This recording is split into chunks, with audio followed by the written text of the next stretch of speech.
High in the Swiss Alps was a little village called Dorfli. It perched halfway up the mighty Alm Mountain. One sunny June day, Heidi and her Aunt Diet were climbing the steep, rocky path that led from Dorfli up the mountain to where Heidi's grandfather, the Alm Uncle, lived. "You aren't taking the child to stay with the Alm Uncle?" the villagers exclaimed to Diet. "I'm no parents, and I can't take care of..." The villagers looked with pity at little Heidi. They knew her grandfather lived alone high on the Alm Mountain, and they were afraid of him. He had heavy gray eyebrows and a bushy beard.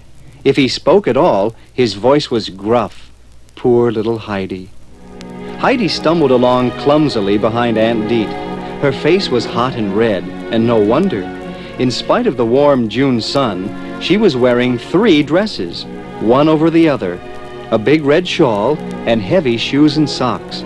She carried her straw hat. All the clothes that Heidi owned were on her back. As Heidi and her aunt climbed up the steep path, they were joined at a rickety little hut by Peter, the goat herd, and his flock of goats. Heidi noticed how easily the barefoot boy scrambled uphill. Without a word, she took off her shoes and socks and dresses and shawl. Then, in her bare feet and underclothes, she jumped and climbed after the goats as nimbly as any of them. When they finally reached the Alm Uncle's hut, he was sitting outside, looking down over the valley. "Well," he asked gruffly, "what does this mean?" Aunt Diet explained how he would have to keep Heidi now while she took a job in the city of Frankfurt. Then, fearing the angry look in the old man's eye, she said a quick goodbye and went back down the mountain. Heidi darted around, admiring the wide view of the valley and listening to the wind in the 3 tall fir trees behind the house. "Where shall I sleep, grandfather?" Heidi asked at last. The grandfather took her into the hut.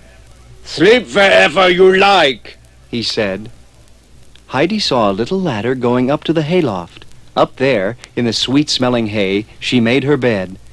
Through a round window, she could look far down into the valley below. "This is a lovely place to sleep," she called down. "I know all about it," the grandfather called back in a gruff voice. But underneath his bushy gray brows, his eyes twinkled. "This child is not lacking in brains," he said to himself. That evening for supper, Heidi had 2 bowls of delicious goat's milk and some cheese toasted in the open fireplace. Then she went up to her hayloft and slept as soundly as if she had been in the loveliest bed of some royal princess. Every morning, Peter brought the goats up the mountain. He would call for the grandfather's 2 goats, and Heidi often went up to the pasture with them. She and Peter would take a picnic lunch. The day passed pleasantly as they played with the lively animals and picked armfuls of wild flowers. Heidi grew very brown and strong and healthy, thanks to this outdoor life. She was as happy as the merry little birds in the trees of the green woods. When winter snows came, Peter no longer brought his flock up the mountain. "Grandfather, will you take me down to visit Peter?" Heidi asked one day.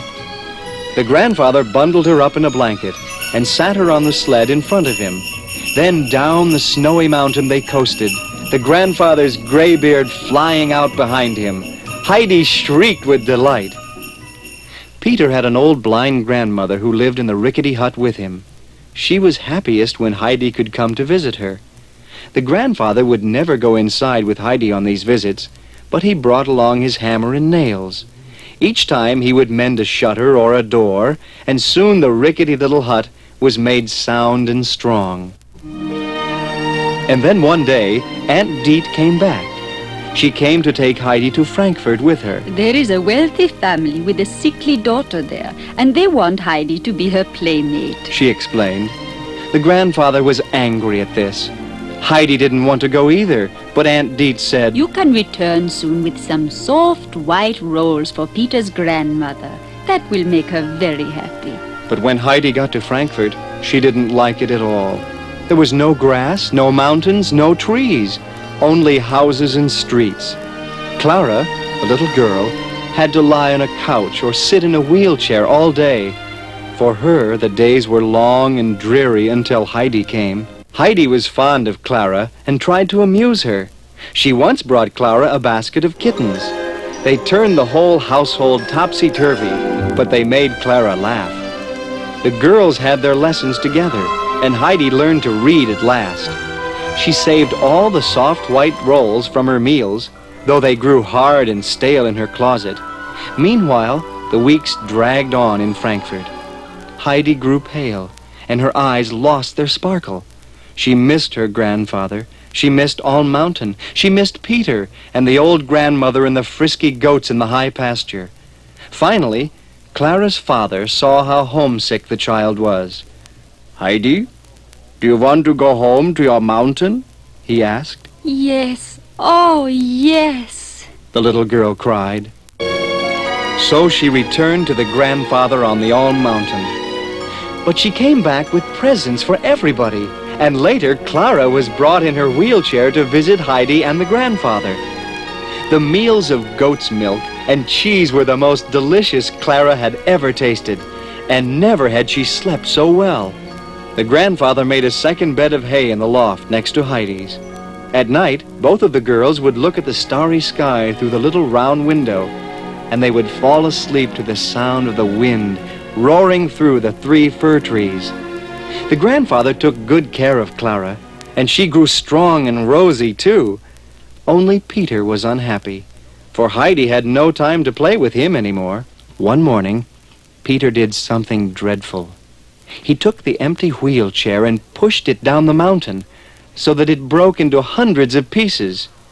Now, He thought, Clara will have to go back to Frankfurt, and I will have Heidi for my playmate again. but when the grandfather carried Clara outside, he thought the wind had blown the chair down the mountain. oh, Wailed Clara. now I will have to go home for I have no chair. Heidi tried to think of some new plan. If only you could walk. She coaxed, and she made Clara stand up while she held Clara's arm. Now just stamp your feet down and try. She pleaded. Peter, who was feeling sorry about the wheelchair, came and helped too. And Clara dared to take one firm step upon the ground, and then another, and another. I can, Heidi. Oh, I can. See, I can take steps one after another. I can walk. And even the grandfather came running to see the wonderful sight that had made them all so happy. When Clara's father arrived to take her home to Frankfurt, there was a marvelous surprise in store for him. Coming toward him from the hut was a tall girl leaning on little Heidi. His Clara was walking. This is a joy to me, child. This is a great joy to me, the father cried. Heidi, you have been such a help. Will you come back to Frankfurt to live with us? But Heidi clung to the grandfather. I don't ever want to leave my mountain again. She said. So Clara's father promised that instead, Clara should come back every summer and visit on the Alm. And now, he said, it is time for us to go. Heidi and the grandfather waved goodbye. Then, hand in hand, they turned happily toward their hut, which was all golden in the setting sun.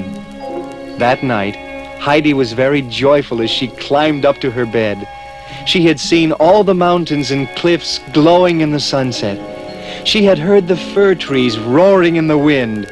She was at home forever, high on her beloved mountain.